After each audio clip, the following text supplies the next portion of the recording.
Thousands of GIA diamonds guaranteed the lowest price. Hundreds of designer rings set while you watch. Buy direct. The Jewelry Exchange Bethesda. Tonight, breaking news, an emergency incident at the London Bridge. The massive police response underway right now. Crossing the line, Bill Maher's controversial segment with Senator Ben Sasse. I'm a house. Tonight, the calls to fire the comedian and what that senator regrets about the moment. Breaking news, President Trump changing his stance on climate change. First, calling it a hoax. Now, his administration saying he believes it's real. All of this amid global protest over the president pulling out of the Paris Accord. Texas shootout. Drivers caught in the deadly crossfire, trying to escape when gunfire erupts at a gas station. 3 officers wounded. Plus, remarkable gift. The life-changing, high-tech creation these kids helped build for a fellow classmate. From ABC News, this is ABC World News Tonight. And good evening. Thanks for joining us on this Saturday. I'm Tom Yamas, and we begin tonight with breaking news. What appears to be a major police emergency at the London Bridge. Details just beginning to come in. It's still unclear exactly what happened, but it comes at a time when European cities are becoming more and more frequent targets for terrorists. England still reeling from the recent suicide bombing in Manchester just 2 weeks ago. ABC's Jennifer Eccleston started us off tonight with London with the very latest details. Tom, this is still very much a developing story with reports of a disturbing scene near London Bridge and now also at Borough Market, a popular restaurant venue nearby. Eyewitnesses near the London Bridge area are reporting a white van veering off the road and striking pedestrians. There is an enormous police response arriving at the scene within minutes, followed by ambulances and police helicopters. But look, why are these not all running? They're still shitting because there's shots getting fired and bang, bang, bang. But we've just been dashed back by the police. There are people on the ground. Everything looks so awful. So I didn't see anything with my eyes, but my friend said, oh, there is a van. There is a van, and this van went into people. And then we saw, I think, 3-4 people lying on the ground. And then the police arrive and the ambulance arrive. As you hear there are reports of injuries, bodies on the ground. Police have only confirmed that they are responding to an incident at London Bridge and also at Borough Market. Obviously, people are being told to leave the area, avoid the area. It is a frantic and chaotic scene, eerily reminiscent of that Westminster Bridge attack a few months ago, which killed 5 people. Tom, the terror threat here is severe, meaning an attack is likely. This coming nearly 2 weeks since that deadly concert attack in Manchester. Tom, another tragedy, another reason for this country to be on edge. London and Europe both on edge tonight. Now, Jennifer, talk to us about those 2 areas. So London Bridge just west of the famous Tower Bridge in London, and then Borough Market. How far apart are they from each other? And were they busy at this time of night when this happened around 10 o'clock p.m. in London? They're very close to each other. They would be considered in the same, roughly the same neighborhood. Very popular with locals, but also with tourists. London Bridge, obviously a huge attraction for people to come visit this country. People wanting to get their picture taken there with the bridge in the background lit at night.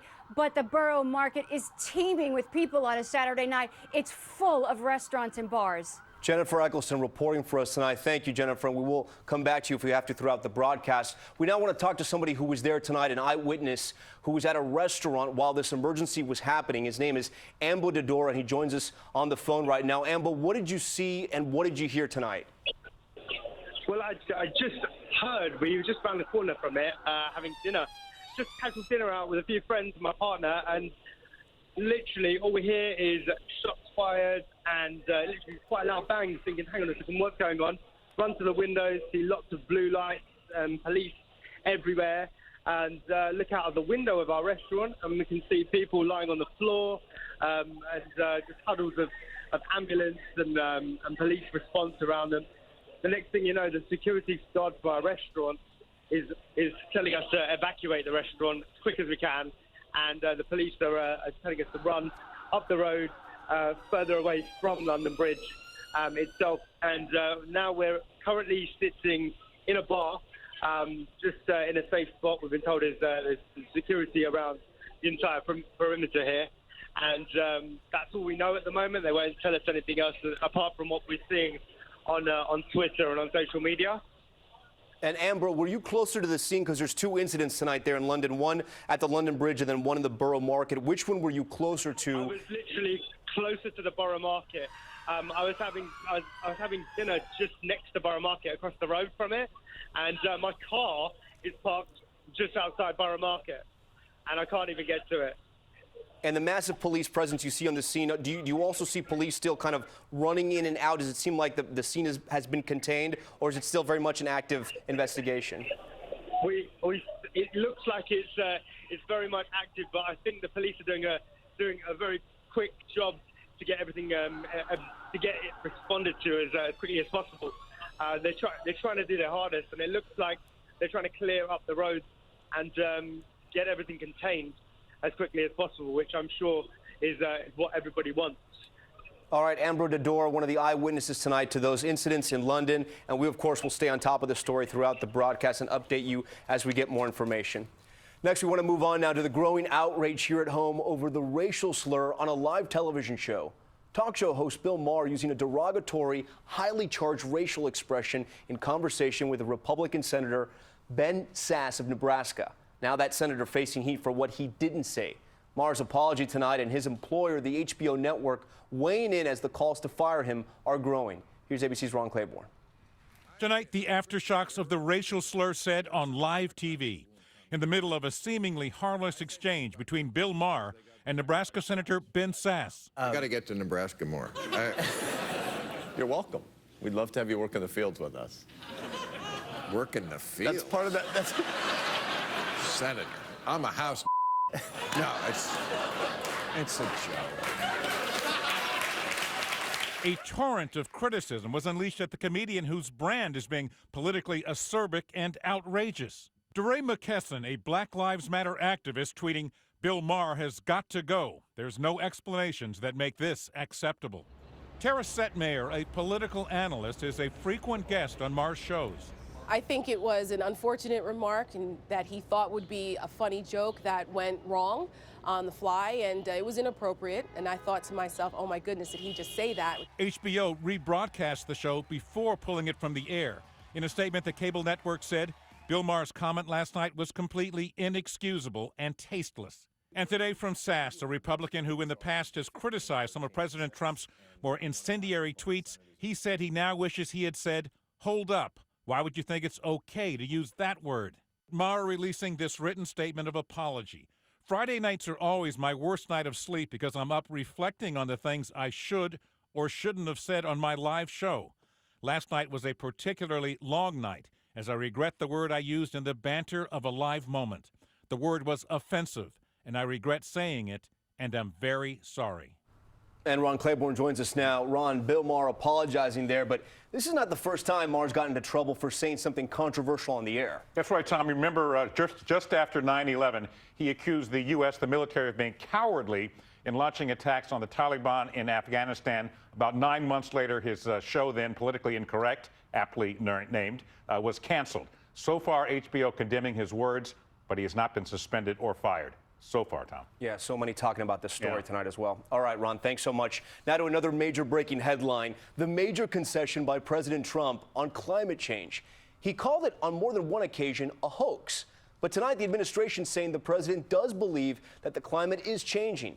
The dramatic switch coming on the heels of global criticism of the president's decision to pull out of the Paris Climate Accord. ABC's Gloria Rivera reports. Tonight, after ridiculing climate change on the campaign trail. So Obama's talking about all of this with the global warming and that, a lot of it's a hoax. President Trump's administration making a stunning reversal. President Trump believes the climate is changing, and he believes pollutants are part of that equation. So that is the fact. Just a day ago, the head of the EPA couldn't respond to a direct question. Yes or no?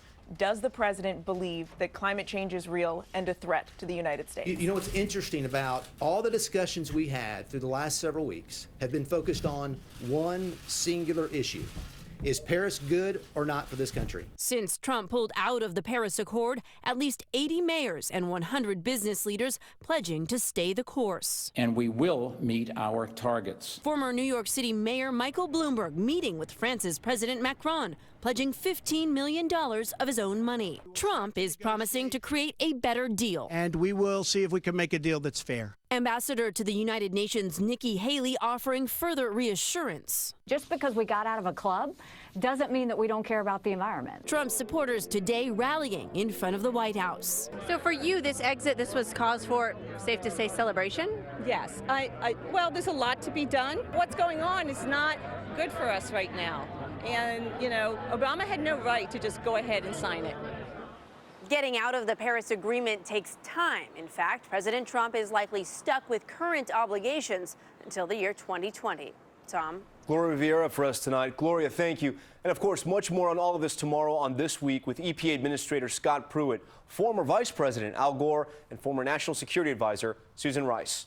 Next to the looming showdown in Washington over Russia's possible role in U.S. politics and the presidential election. At least 100 planned protests taking place across the country calling for the truth from the current administration on Russia and other matters. This as ex-FBI Chief James Comey gets ready to testify before the Senate Intelligence Committee next week. ABC's David Wright at the White House tonight. Today, coast to coast, This land is my land. a call for answers. Investigate Trump! Investigate Trump!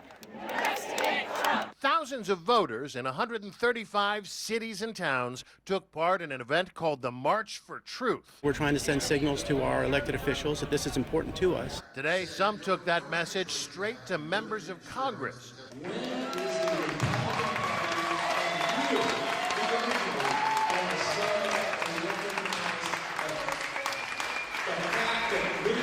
Still an adversary in the form of the Russian government. Republican Darrell Issa in Orange County insisted he's not in Vladimir Putin's pocket. Russia has been an evil empire since before Reagan coined that term. And Putin has now a decade plus of being the evil leader. Putin himself is defending Trump, denying Russia had anything to do with meddling in the U.S. election. Hackers can be anywhere. They can be in Russia, in Asia, even in America. Trump said something similar back in the debates. I mean, it could be Russia, but also could be somebody sitting on their bed that weighs 400 pounds, okay? Former FBI Director James Comey may be in a position to provide some answers. This week, he's set to testify on Capitol Hill, breaking his silence for the first time since the president fired him. Democrats say they want to know whether the president pressured him to back off his investigation of former National Security Advisor Mike Flynn. Democrats say that could be obstruction of justice. And David Wright joins us live from the White House. David, we've been monitoring that emergency situation in London, and we've just learned that the president has been briefed on the incident. That's right. Press Secretary Sean Spicer says the president has received an initial briefing and that he'll continue to receive updates throughout the night from his national security team. Remember, he's had some strong words to say on other recent attacks in the UK, calling the perpetrators of the attack in Manchester evil losers. Tom?